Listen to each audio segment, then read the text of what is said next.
ಮುರುಳಿಯ date ಆಗಿದೆ 21/2/2026. ಪ್ರಾರ್ಥ ಮುರುಳಿ ಬಾಪ್ತಾದ ಮಧುಬನ. ಮಧುರ ಮಕ್ಕಳೇ, ನೀವು ತಂದೆಯ ಬಳಿ ತಮ್ಮ ಮಲಗಿರುವ ಅದೃಷ್ಟವನ್ನು ಜಾಗೃತ ಮಾಡಿಕೊಳ್ಳಲು ಬಂದಿದ್ದೀರಿ.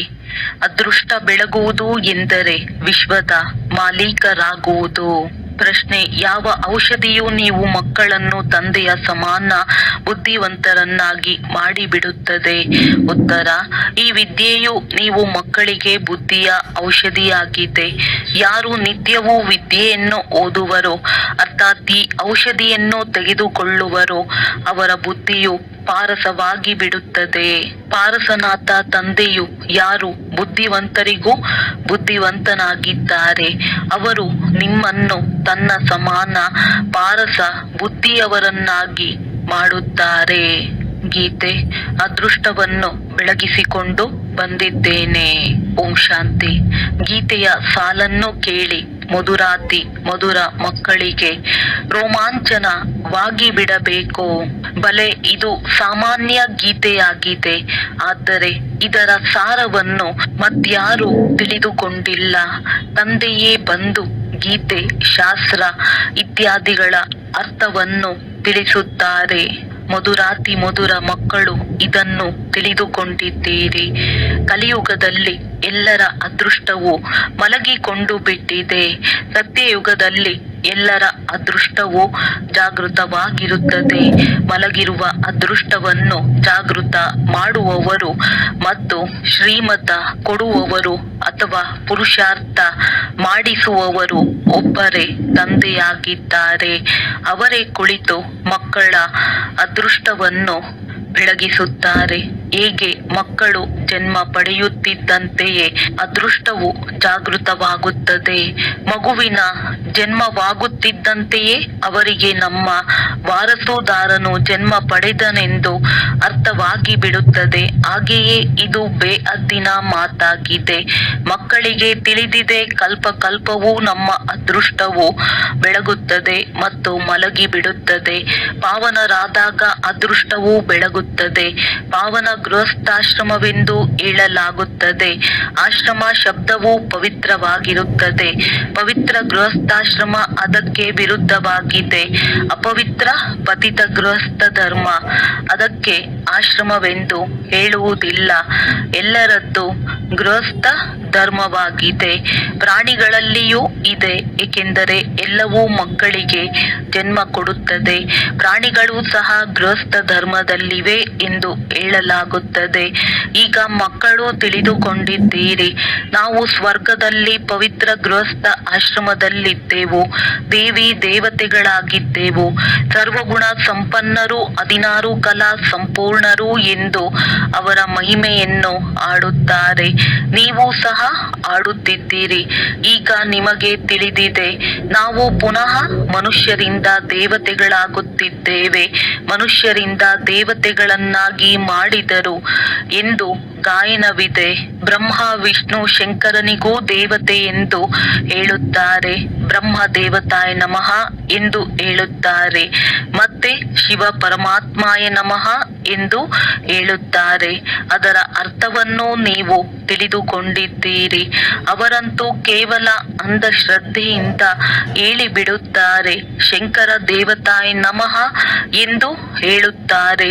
ಶಿವನು ಪರಮಾತ್ಮನಾದರೂ ಅಂದ ಮೇಲೆ ಶಿವ ಮತ್ತು ಶಂಕರನನ್ನು ಒಂದೇ ಎಂದು ಹೇಳಲು ಸಾಧ್ಯವಿಲ್ಲ. ನಿಮಗೆ ತಿಳಿದಿದೆ, ನಾವು ಅವಶ್ಯವಾಗಿ ಕಲ್ಲು ಬುದ್ಧಿಯವರಾಗಿದ್ದೆವು. ಈಗ ಪಾರಸ ಬುದ್ಧಿಯವರಾಗುತ್ತಿದ್ದೇವೆ. ದೇವತೆಗಳಿಗಂತೂ ಕಲ್ಲು ಬುದ್ಧಿಯವರೆಂದು ಹೇಳುವುದಿಲ್ಲ. ಮತ್ತೆ ಡ್ರಾಮಾ ಅನುಸಾರ ರಾವಣ ರಾಜ್ಯದಲ್ಲಿ ಏಣಿಯನ್ನು ಕೆಳಗಿಳಿಯಬೇಕಾಗಿದೆ. ಪಾರಸ ಬುದ್ಧಿಯವರಿಂದ ಕಲ್ಲು ಬುದ್ಧಿಯವರಾಗಬೇಕಾಗಿದೆ. ಎಲ್ಲರಿಗಿಂತ ಬುದ್ಧಿವಂತರಂತೂ ಒಬ್ಬರೇ ತಂದೆಯಾಗಿದ್ದಾರೆ. ಈಗ ನಿಮ್ಮ ಬುದ್ಧಿಯಲ್ಲಿ ಆ ತಾಕತ್ತು ಉಳಿದಿಲ್ಲ. ತಂದೆಯು ನಿಮ್ಮನ್ನು ಪಾರಸ ಬುದ್ಧಿಯವರನ್ನಾಗಿ ಮಾಡುತ್ತಾರೆ. ನೀವು ನೀವು ಪಾರಸ ಬುದ್ಧಿಯವರಾಗುವುದಕ್ಕಾಗಿಯೇ ಬರುತ್ತೀರಿ. ಪಾರಸನಾಥನ ಮಂದಿರವೂ ಇದೆ, ಅಲ್ಲಿ ಮೇಳವಾಗುತ್ತದೆ. ಆದರೆ ಪಾರಸನಾಥನು ಯಾರು ಎಂಬುದು ಅವರಿಗೆ ತಿಳಿದಿಲ್ಲ. ವಾಸ್ತವದಲ್ಲಿ ಪಾರಸವನ್ನಾಗಿ ಮಾಡುವವರು ತಂದೆಯೇ ಆಗಿದ್ದಾರೆ. ಅವರು ಬುದ್ಧಿವಂತರಿಗೂ ಬುದ್ಧಿವಂತನಾಗಿದ್ದಾರೆ. ಈ ಜ್ಞಾನವು ನೀವು ಮಕ್ಕಳಿಗಾಗಿ ಔಷಧಿಯಾಗಿದೆ. ಇದರಿಂದ ಬುದ್ಧಿಯು ಎಷ್ಟೊಂದು ಪರಿವರ್ತನೆಯಾಗುತ್ತದೆ. ಈ ಪ್ರಪಂಚವು ಮುಳ್ಳುಗಳ ಅರಣ್ಯವಾಗಿದೆ. ಒಬ್ಬರು ಇನ್ನೊಬ್ಬರಿಗೆ ಎಷ್ಟೊಂದು ದುಃಖ ಕೊಡುತ್ತಾರೆ. ಈಗ ಇರುವುದೇ ತಮೋ ಪ್ರಧಾನ. ರೌರವ ನರಕ. ಗರುಡ ಪುರಾಣದಲ್ಲಂತೂ ಬಹಳ ರೋಚಕ ಮಾತುಗಳನ್ನು ಬರೆದಿದ್ದಾರೆ. ಈಗ ನೀವು ಮಕ್ಕಳ ಬುದ್ಧಿಗೆ ಔಷಧಿ ಸಿಗುತ್ತಿದೆ.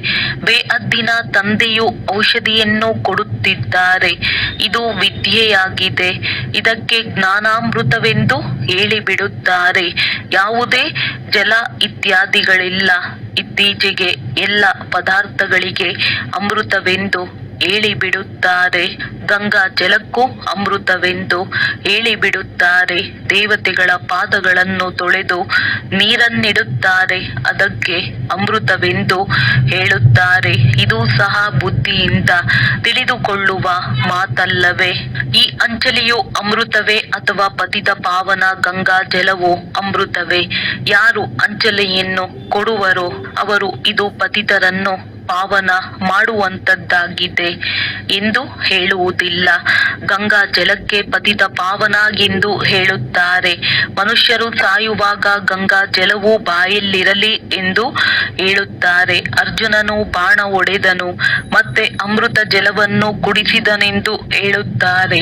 ನೀವು ಮಕ್ಕಳು ಯಾವುದೇ ಬಾಣ ಇತ್ಯಾದಿಯನ್ನು ಹೊಡೆಯುವುದಿಲ್ಲ. ಒಂದು ಹಳ್ಳಿ ಇದೆ, ಅಲ್ಲಿ ಬಾಣಗಳಿಂದಲೇ ಹೊಡೆದಾಡುತ್ತಾರೆ. ಅಲ್ಲಿನ ರಾಜನಿಗೆ ಈಶ್ವರನ ಅವತಾರವೆಂದು ಹೇಳುತ್ತಾರೆ.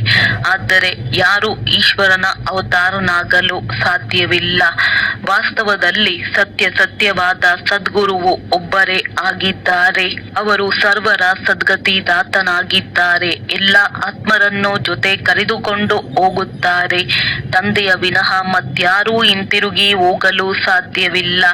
ಬ್ರಹ್ಮದಲ್ಲಿ ಲೀನವಾಗುವ ಮಾತು ಇಲ್ಲ. ಈ ನಾಟಕವು ಮಾಡಲ್ಪಟ್ಟಿದೆ. ಸೃಷ್ಟಿ ಚಕ್ರವು ಅನಾದಿಯಾಗಿ ಸುತ್ತುತ್ತಲೇ ಇರುತ್ತದೆ. ವಿಶ್ವದ ಇತಿಹಾಸ ಭೂಗೋಳವು ಹೇಗೆ ಪುನರಾವರ್ತನೆಯಾಗುತ್ತದೆ ಎಂಬುದನ್ನು ನೀವೀಗ ತಿಳಿದುಕೊಂಡಿದ್ದೀರಿ. ಮತ್ಯಾರೂ ತಿಳಿದುಕೊಂಡಿಲ್ಲ. ಮನುಷ್ಯರು ಅರ್ಥಾತ್ ಆತ್ಮರು ತನ್ನ ರಚಯಿತ ತಂದೆಯನ್ನೇ ಅರಿತುಕೊಂಡಿಲ್ಲ. ಅವರನ್ನು ಓ ಗಾಡ್ ಫಾದರ್ ಎಂದು ನೆನಪು ಮಾಡುತ್ತಾರೆ. ಅದ್ದಿನ ತಂದೆಗೆ ಎಂದು ಗಾಡ್ ಫಾದರ್ ಎಂದು ಹೇಳುವುದಿಲ್ಲ. ಗಾಡ್ ಫಾದರ್ ಎಂಬ ಶಬ್ದವನ್ನು ಬಹಳ ಗೌರವದಿಂದ ಹೇಳುತ್ತಾರೆ. ಅವರಿಗೆ ಪತಿತ ಪಾವನ ದುಃಖಹರ್ತ ಸುಖಕರ್ತನೆಂದು ಆಡುತ್ತಾರೆ. ಒಂದು ಕಡೆ ಅವರು ದುಃಖಹರ್ತ ಸುಖಕರ್ತನೆಂದು ಹೇಳುತ್ತಾರೆ. ಮತ್ತು ಯಾವಾಗ ದುಃಖವಾಗುವುದೋ ಅಥವಾ ಮಗು ಮೊದಲಾದವರು ಶರೀರ ಬಿಡುತ್ತಾರೆಂದರೆ ಈಶ್ವರನೇ ದುಃಖ ಸುಖವನ್ನು ಕೊಡುತ್ತಾನೆ. ಈಶ್ವರನು ನಮ್ಮ ಮಗುವನ್ನು ತೆಗೆದುಕೊಂಡು ಬಿಟ್ಟರು ಎಂದು ಇದು ಏನು ಮಾಡಿದಂತಾಯಿತು? ಒಂದು ಕಡೆ ಮಹಿಮೆ ಮಾಡುತ್ತಾರೆ, ಮತ್ತೆ ಸ್ವಲ್ಪ ಏನಾದರೂ ಆಯಿತೆಂದರೆ ಈಶ್ವರನಿಗೆ ನಿಂದನೆ ಮಾಡಿದಂತಾಯಿತು. ಈಶ್ವರನೇ ಮಕ್ಕಳನ್ನು ಕೊಟ್ಟರು ಎಂದು ಹೇಳುತ್ತೀರಿ. ಒಂದು ವೇಳೆ ಅವರನ್ನು ಮರಳಿ ತೆಗೆದುಕೊಂಡರೆ ಮತ್ತೇಕೆ ಅಳುತ್ತೀರಿ? ಈಶ್ವರನ ಬಳಿ ಹೋದರಲ್ಲವೇ? ಸತ್ಯಯುಗದಲ್ಲಿ ಎಂದು ಯಾರೂ ಅಳುವುದಿಲ್ಲ. ತಂದೆಯು ತಿಳಿಸುತ್ತಾರೆ, ಅಳುವ ಮಾತೇ ಇಲ್ಲ.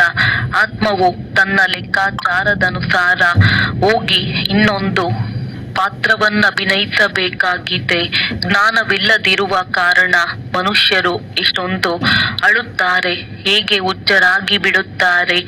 ಇಲ್ಲಂತೂ ತಂದೆಯು ತಿಳಿಸುತ್ತಾರೆ, ಅಮ್ಮ ಸತ್ತರು ಅಲ್ವಾ ತಿನ್ನಿ, ಅಂದರೆ ನಷ್ಟಮೋಹಿಯಾಗಿರಬೇಕು. ನಮ್ಮವರು ಒಬ್ಬರೇ ಬೇಅದ್ದಿನ ತಂದೆಯಾಗಿದ್ದಾರೆ, ಅನ್ಯ ಯಾರೂ ಇಲ್ಲ. ಮಕ್ಕಳ ಸ್ಥಿತಿಯು ಈ ರೀತಿ ಇರಬೇಕು. ಮೋಹಜೀತ ರಾಜನ ಕಥೆಯನ್ನು ಕೇಳಿದ್ದೀರ ಇರಲ್ಲವೇ? ಇವೆಲ್ಲವೂ ದಂತಕಥೆಗಳಾಗಿವೆ. ಸತ್ಯಯುಗದಲ್ಲಿ ಎಂದೂ ದುಃಖದ ಮಾತಿರುವುದಿಲ್ಲ, ಎಂದು ಅಕಾಲ ಮೃತ್ಯುವು ಆಗುವುದಿಲ್ಲ. ಮಕ್ಕಳಿಗೆ ತಿಳಿದಿದೆ, ನಾವು ಕಾಲದ ಮೇಲೆ ಜಯ ಗಳಿಸುತ್ತೇವೆ. ತಂದೆಗೆ ಮಹಾಕಾಲನೆಂದು ಹೇಳುತ್ತಾರೆ. ಕಾಲನು ನಿಮಗೆ ಕಾಲದ ಮೇಲೆ ವಿಜಯವನ್ನು ಪ್ರಾಪ್ತಿ ಮಾಡಿಸುತ್ತಾರೆ. ಕಾಲವೆಂದು ಕಬ್ಬಳಿಸುವುದಿಲ್ಲ.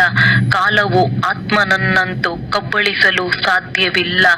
ಆತ್ಮವು ಒಂದು ಶರೀರವನ್ನು ಬಿಟ್ಟು ಇನ್ನೊಂದನ್ನು ತೆಗೆದುಕೊಳ್ಳುತ್ತದೆ. ಅದಕ್ಕೆ ಕಾಲವು ತಿಂದು ಬಿಟ್ಟಿತೆಂದು ಹೇಳುತ್ತಾರೆ. ಬಾಕಿ ಕಾಲವೆಂದರೆ ಯಾವುದೇ ಒಂದು ವಸ್ತುವಲ್ಲ. ಮನುಷ್ಯರು ಮಹಿಮೆ ಆಡುತ್ತಿರುತ್ತಾರೆ, ಏನನ್ನು ತಿಳಿದುಕೊಂಡಿಲ್ಲ.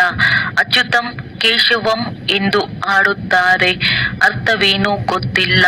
ಮನುಷ್ಯರು ತಿಳುವಳಿಕೆಯಿಂದ ಸಂಪೂರ್ಣ ಹೊರಗಿದ್ದಾರೆ. ತಂದೆಯು ತಿಳಿಸುತ್ತಾರೆ, ಈ ಪಂಚವಿಕಾರಗಳು ನಮ್ಮ ಬುದ್ಧಿಯನ್ನು ಎಷ್ಟು ಕೆಡಿಸಿಬಿಡುತ್ತದೆ. ಎಷ್ಟೊಂದು ಮನುಷ್ಯರು ಬದರಿನಾಥ ಮೊದಲಾದ ಕಡೆ ಹೋಗುತ್ತಾರೆ. ಇಂದು 2 ಲಕ್ಷ ಮಂದಿ ಹೋದರು, 4 ಲಕ್ಷ ಮಂದಿ ಹೋದರು. ದೊಡ್ಡ ದೊಡ್ಡ ಅಧಿಕಾರಿಗಳೂ ಸಹ ತೀರ್ಥಯಾತ್ರೆ ಮಾಡಲು ಹೋಗುತ್ತಾರೆ. ನೀವಂತೂ ಎಲ್ಲಿಗೂ ಹೋಗುವುದಿಲ್ಲ. ಆದ್ದರಿಂದ ಈ ಬೀಕೆಗಳು ನಾಸ್ತಿಕರಾಗಿದ್ದಾರೆ, ಏಕೆಂದರೆ ಭಕ್ತಿ ಮಾಡುವುದಿಲ್ಲ ಎಂದು ಹೇಳುತ್ತಾರೆ. ಆದರೆ ನೀವು ಹೇಳುತ್ತೀರಿ, ಯಾರು ಭಗವಂತನನ್ನು ಅರಿತುಕೊಂಡಿಲ್ಲವೋ ಅವರು ನಾಸ್ತಿಕರಾಗಿದ್ದಾರೆ. ತಂದೆಯನ್ನು ಯಾರೂ ಅರಿತುಕೊಂಡಿಲ್ಲ. ಇದಕ್ಕೆ ಅನಾಥರ ಪ್ರಪಂಚವೆಂದು ಹೇಳಲಾಗುತ್ತದೆ. ಪರಸ್ಪರ ಹೊಡೆದಾಡುತ್ತಾ ಜಗಳವಾಡುತ್ತಿರುತ್ತಾರೆ. ಇಡೀ ಪ್ರಪಂಚವೇ ತಂದೆಯ ಮನೆಯಲ್ಲವೇ?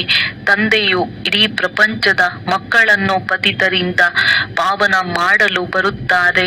ಅವಶ್ಯವಾಗಿ ಅರ್ಧಕಲ್ಪ ಪಾವನ ಪ್ರಪಂಚವಿದ್ದಲ್ಲವೇ? ರಾಮ ರಾಜ, ರಾಮ ಪ್ರಜೆ, ರಾಮ ಸಾಹುಕಾರ ಎಂದು ಹಾಡುತ್ತಾರೆ.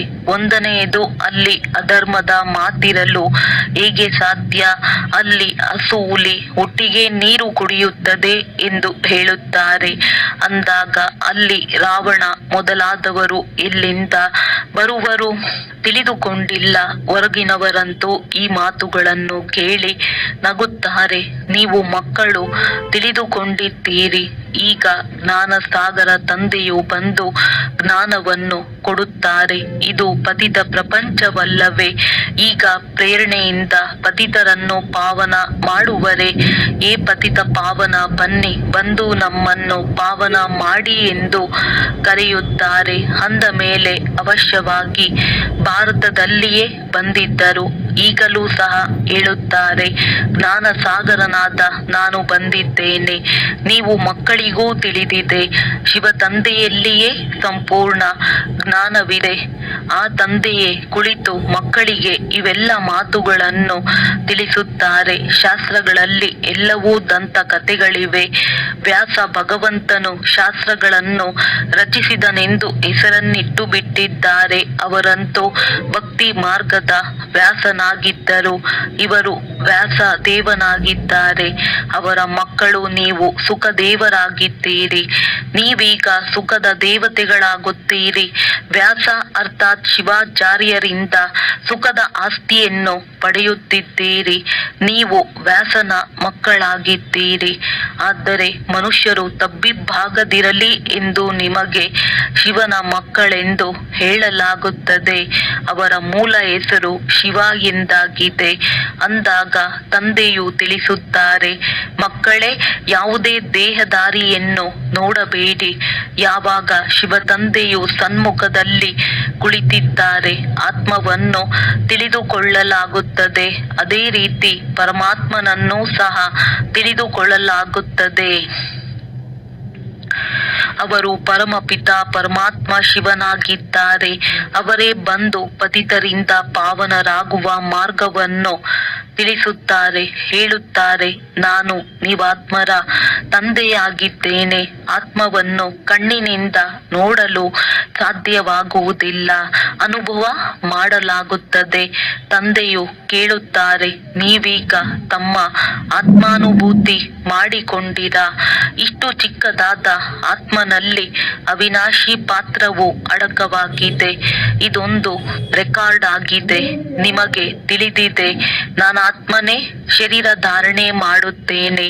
ಮೊದಲು ನೀವು ದೇಹಾಭಿಮಾನಿಯಾಗಿದ್ದೀರಿ, ಈಗ ದೇಹಿ ಅಭಿಮಾನಿಯಾಗಿದ್ದೀರಿ. ನಿಮಗೆ ಗೊತ್ತಿದೆ, ನಾನಾತ್ಮನು 84 ಜನ್ಮಗಳನ್ನು ತೆಗೆದುಕೊಳ್ಳುತ್ತೇನೆ. ಅದು ಎಂದು ಮುಕ್ತಾಯವಾಗುವುದಿಲ್ಲ. ಕೆಲವರು ಕೇಳುತ್ತಾರೆ, ಈ ನಾಟಕವು ಯಾವಾಗಿನಿಂದ ಆರಂಭವಾಯಿತೆಂದು. ಆದರೆ ಇದು ಅನಾದಿಯಾಗಿದೆ ಎಂದು ವಿನಾಶವಾಗುವುದಿಲ್ಲ. ಇದಕ್ಕೆ ಮಾಡಲ್ಪಟ್ಟ ಅವಿನಾಶಿ ವಿಶ್ವ ನಾಟಕವೆಂದು ಹೇಳಲಾಗುತ್ತದೆ. ಅಂದಾಗ ತಂದೆಯು ಕುಳಿತು ಮಕ್ಕಳಿಗೆ ತಿಳಿಸುತ್ತಾರೆ, ಹೇಗೆ ಅವಿದ್ಯಾವಂತ ಮಕ್ಕಳಿಗೆ ವಿದ್ಯೆಯನ್ನು ಓದಿಸಲಾಗುತ್ತದೆ. ಆತ್ಮವೇ ಶರೀರದಲ್ಲಿರುತ್ತದೆ. ಇದು ಕಲ್ಲು ಬುದ್ಧಿಯವರಿಗಾಗಿ ಭೋಜನವಾಗಿದೆ. ಬುದ್ಧಿಗೆ ತಿಳುವಳಿಕೆ ಸಿಗುತ್ತದೆ. ನೀವು ಮಕ್ಕಳಿಗಾಗಿ ತಂದೆಯು ಚಿತ್ರಗಳನ್ನು ಮಾಡಿಸಿದ್ದಾರೆ. ಬಹಳ ಸಹಜವಾಗಿದೆ. ಇವರು ತ್ರಿಮೂರ್ತಿ ಬ್ರಹ್ಮ ವಿಷ್ಣು ಶಂಕರರಾಗಿದ್ದಾರೆ. ಬ್ರಹ್ಮನಿಗೂ ತ್ರಿಮೂರ್ತಿ ಎಂದು ಏಕೆ ಹೇಳುತ್ತಾರೆ? ದೇವದೇವ ಮಹಾದೇವ ಒಬ್ಬರು ಇನ್ನೊಬ್ಬರ ಮೇಲೆ ಇಡುತ್ತಾರೆ. ಅರ್ಥವೇನನ್ನು ತಿಳಿದುಕೊಂಡಿಲ್ಲ. ಬ್ರಹ್ಮನು ದೇವತೆಯಾಗಲು ಹೇಗೆ ಸಾಧ್ಯ? ಪ್ರಜಾಪಿತ ಬ್ರಹ್ಮನಂತೂ ಇಲ್ಲಿಯೇ ಇರಬೇಕು. ಈ ಮಾತುಗಳು ಯಾವುದೇ ಶಾಸ್ತ್ರಗಳಲ್ಲಿಲ್ಲ. ತಂದೆಯು ತಿಳಿಸುತ್ತಾರೆ, ನಾನು ಈ ಬ್ರಹ್ಮ ಶರೀರದಲ್ಲಿ ಪ್ರವೇಶ ಮಾಡಿ ಇವರ ಮೂಲಕ ನಾನು ತಿಳಿಸುತ್ತೇನೆ. ಇವರನ್ನು ತನ್ನವರನ್ನಾಗಿ ಮಾಡಿಕೊಳ್ಳುತ್ತೇನೆ. ಇವರ ಬಹಳ ಜನ್ಮಗಳ ಅಂತಿಮದಲ್ಲಿ ಬರುತ್ತೇನೆ. ಇವರು ಸಹ ಪಂಚವಿಕಾರಗಳ ಸನ್ಯಾಸ ಮಾಡುತ್ತಾರೆ. ಸನ್ಯಾಸ ಮಾಡುವವರಿಗೆ ಯೋಗಿ ಋಷಿಗಳೆಂದು ಹೇಳಲಾಗುತ್ತದೆ. ನೀವೀಗ ರಾಜ ಋಷಿಗಳಾಗಿದ್ದೀರಿ. ಪಂಚವಿಕಾರಗಳ ಸನ್ಯಾಸವನ್ನು ಮಾಡಿದ್ದೀರಿ. ಆದ್ದರಿಂದ ಹೆಸರು ಬದಲಾಗುತ್ತದೆ. ನೀವಂತೂ ರಾಜಯೋಗಿಗಳಾಗಿದ್ದೀರಿ. ಪ್ರತಿಜ್ಞೆ ಮಾಡುತ್ತೀರಿ. ಆ ಸನ್ಯಾಸಿಗಳಾದರೂ ಮನೆ ಮಠವನ್ನು ಬಿಟ್ಟು ಹೊರಟು ಹೋಗುತ್ತಾರೆ. ಇಲ್ಲಂತೂ ಸ್ತ್ರೀ ಪುರುಷರು ಒಟ್ಟಿಗೆ ಇರುತ್ತೀರಿ. ನಾವೆಂದು ವಿಕಾರದಲ್ಲಿ ಹೋಗುವುದಿಲ್ಲವೆಂದು ಪ್ರತಿಜ್ಞೆ ಮಾಡುತ್ತೀರಿ. ಮೂಲ ಮಾತೆ ವಿಕಾರದ್ದಾಗಿದೆ. ನೀವು ಮಕ್ಕಳಿಗೆ ತಿಳಿದಿದೆ, ಶಿವ ತಂದೆಯು ರಚಯಿತನಾಗಿದ್ದಾರೆ. ಅವರು ಹೊಸ ರಚನೆಯನ್ನು ರಚಿಸುತ್ತಾರೆ. ಅವರು ಬೀಜರೂಪ ಸಚ್ಚಿತ್ ಆನಂದ ಸಾಗರ ಜ್ಞಾನ ಸಾಗರನಾಗಿದ್ದಾರೆ. ಸ್ಥಾಪನೆ ವಿನಾಶ ಪಾಲನೆ ಹೇಗೆ ಮಾಡುತ್ತಾರೆ ಇದು ತಂದೆಗೆ ಗೊತ್ತಿದೆ, ಮನುಷ್ಯರಿಗೆ ಗೊತ್ತಿಲ್ಲ. ನೀವು ಬೀಕೆಗಳಂತೂ ಪ್ರಪಂಚದ ವಿನಾಶ ಮಾಡುತ್ತೀರಿ ಎಂದು ತಟ್ಟನೆ ಹೇಳಿಬಿಡುತ್ತಾರೆ. ಒಳ್ಳೆಯದು, ನಿಮ್ಮ ಬಾಯಲ್ಲಿ ಗುಲಾಬ್ ಜಾಮೂನು. ಇವರಂತೂ ವಿನಾಶಕ್ಕಾಗಿ ನಿಮಿತ್ತರಾಗಿದ್ದಾರೆ. ಶಾಸ್ತ್ರಗಳನ್ನಾಗಲಿ ಭಕ್ತಿಯನ್ನಾಗಲಿ ಗುರುಗಳನ್ನಾಗಲಿ ಒಪ್ಪುವುದಿಲ್ಲ. ಕೇವಲ ತಮ್ಮ ದಾದಾರವರನ್ನು ಒಪ್ಪುತ್ತಾರೆಂದು ಹೇಳುತ್ತಾರೆ. ಆದರೆ ಸ್ವಯಂ ತಂದೆಯು ತಿಳಿಸುತ್ತಾರೆ, ಇವರದ್ದು ಪತಿತ ಶರೀರವಾಗಿದೆ. ನಾನು ಇವರಲ್ಲಿ ಪ್ರವೇಶ ಮಾಡಿದ್ದೇನೆ. ಪತಿತ ಪ್ರಪಂಚದಲ್ಲಿ ಯಾರೂ ಪಾವನರಿರುವುದಿಲ್ಲ. ಮನುಷ್ಯರು ಹೇಳಿಕೆ ಕೇಳಿಕೆ ಮಾತುಗಳನ್ನು ಕೇಳಿಸಿಕೊಂಡು ಅದನ್ನೇ ಹೇಳಿಬಿಡುತ್ತಾರೆ. ಇಂತಹ ಹೇಳಿಕೆ ಕೇಳಿಕೆಯ ಮಾತುಗಳಿಂದಲೇ ಭಾರತವು ದುರ್ಗತಿಯನ್ನು ಹೊಂದಿದೆ. ಆದ್ದರಿಂದ ತಂದೆಯು ಬಂದು ಸತ್ಯವನ್ನು ತಿಳಿಸಿ ಎಲ್ಲರ ಸದ್ಗತಿ ಮಾಡುತ್ತಾರೆ. ಒಳ್ಳೆಯದು, ಮಧುರಾತಿ ಮಧುರ ಅಗಲಿ ಹೋಗಿ ಮರಳಿ ಸಿಕ್ಕಿರುವ ಮಕ್ಕಳ ಪ್ರತಿ ಮಾತ್ಪಿತಾ ಬಾಪ್ ದಾದಾರವರ ನೆನಪು, ಪ್ರೀತಿ ಹಾಗೂ ಸುಪ್ರಭಾತ. ಆತ್ಮಿಕ ಮಕ್ಕಳಿಗೆ ಆತ್ಮಿಕ ತಂದೆಯ ನಮಸ್ತೆ. ಧಾರಣೆಗಾಗಿ ಮುಖ್ಯ ಸಾರ. ತಂದೆಯಿಂದ ಸುಖದ ಆಸ್ತಿಯನ್ನು ತೆಗೆದುಕೊಂಡು ಸುಖದ ದೇವತೆಗಳಾಗಬೇಕಾಗಿದೆ. ಎಲ್ಲರಿಗೆ ಸುಖ ಕೊಡಬೇಕಾಗಿದೆ. ರಾಜ ಋಷಿಗಳಾಗಲು ಸರ್ವ ವಿಕಾರಗಳ ಸನ್ಯಾಸ ಮಾಡಬೇಕಾಗಿದೆ. ವಿದ್ಯೆಯೇ ಸತ್ಯವಾದ ಟಾನಿಕ್ ಆಗಿದೆ. ಸದ್ಗತಿಗಾಗಿ ಏಳಿಕೆ ಕೇಳಿಕೆ ಮಾತುಗಳನ್ನು ಬಿಟ್ಟು ಶ್ರೀಮತದಂತೆ ನಡೆಯಬೇಕಾಗಿದೆ. ಒಬ್ಬ ತಂದೆಯಿಂದಲೇ ಕೇಳಬೇಕಾಗಿದೆ. ಮೋಹಜೀತರಾಗಬೇಕಾಗಿದೆ. ವರದಾನ: ತಮ್ಮ ಸತ್ಯ ಸಂಸ್ಕಾರಗಳನ್ನು ಸ್ಮೃತಿಗೆ ತಂದುಕೊಂಡು ಸದಾ ಹರ್ಷಿತವಾಗಿ ಇರುವಂತಹ ಜ್ಞಾನ ಸ್ವರೂಪ ಭವ. ಯಾವ ಮಕ್ಕಳು ಜ್ಞಾನದ ಸ್ಮರಣೆ ಮಾಡುತ್ತಾ ಅದರ ಸ್ವರೂಪರಾಗುವರು ಅವರು ಸದಾ ಹರ್ಷಿತವಾಗಿ ಇರುತ್ತಾರೆ. ಸದಾ ಹರ್ಷಿತವಾಗಿರುವುದು ಬ್ರಾಹ್ಮಣ ಜೀವನದ ಸತ್ಯ ಸಂಸ್ಕಾರವಾಗಿದೆ. ದಿವ್ಯ ಗುಣಗಳು ತಮ್ಮ ವಸ್ತುವಾಗಿದೆ. ಅವಗುಣವು ಮಾಯೆಯ ವಸ್ತುವಾಗಿದೆ. ಅದೇ ಸಂಘ ದೋಷದಿಂದ ಬಂದು ಬಿಟ್ಟಿದೆ. ಈಗ ಅದರಿಂದ ಹಿಂತಿರುಗಿ ಹಾಗೂ ತಮ್ಮ ಸರ್ವಶಕ್ತಿವಂತನ ಸ್ಥಿತಿಯಲ್ಲಿ ಇರುತ್ತೀರೆಂದರೆ ಸದಾ ಹರ್ಷಿತವಾಗಿ ಇರುತ್ತೀರಿ. ಯಾವುದೇ ಆಸುರಿ ಅಥವಾ ವ್ಯರ್ಥ ಸಂಸ್ಕಾರವು ತಮ್ಮ ಮುಂದೆ ಬರುವ ಸಾಹಸವನ್ನು ಇಡುವುದಕ್ಕೆ ಸಾಧ್ಯವಿಲ್ಲ. ಸ್ಲೋಗನ್: ಸಂಪೂರ್ಣತೆಯ ಲಕ್ಷ್ಯವನ್ನು ತಮ್ಮ ಮುಂದೆ ಇಟ್ಟುಕೊಳ್ಳುತ್ತೀರೆಂದರೆ ಸಂಕಲ್ಪದಲ್ಲಿಯೂ ಯಾವುದೇ ಆಕರ್ಷಣೆಯು ಆಕರ್ಷಿಸಲು ಸಾಧ್ಯವಿಲ್ಲ. ಅವ್ಯಕ್ತ ಸೂಚನೆ: ಏಕತೆ ಮತ್ತು ವಿಶ್ವಾಸದ ಗುಣಲಕ್ಷಣಗಳ ಮೂಲಕ ಸಫಲತಾ ಸಂಪನ್ನರಾಗಿರಿ. ಏಕತೆಗಾಗಿ ಒಂದು ಆತ್ಮಿಕ ತಾಯಿತವನ್ನು ಸದಾ ತಮ್ಮ ಹತ್ತಿರ ಇಟ್ಟುಕೊಳ್ಳಿ. ಗೌರವ ಕೊಡುವುದೇ ಗೌರವ ತೆಗೆದುಕೊಳ್ಳುವುದಾಗಿದೆ. ಈ ಗೌರವದ ರೆಕಾರ್ಡ್ ಸಫಲತೆಯ ಅವಿನಾಶಿ ರೆಕಾರ್ಡ್ ವಾಗುವುದು. ಮುಖದಲ್ಲಿ ಒಂದೇ ಸಫಲತೆಯ ಮಂತ್ರವಾಗಿದೆ.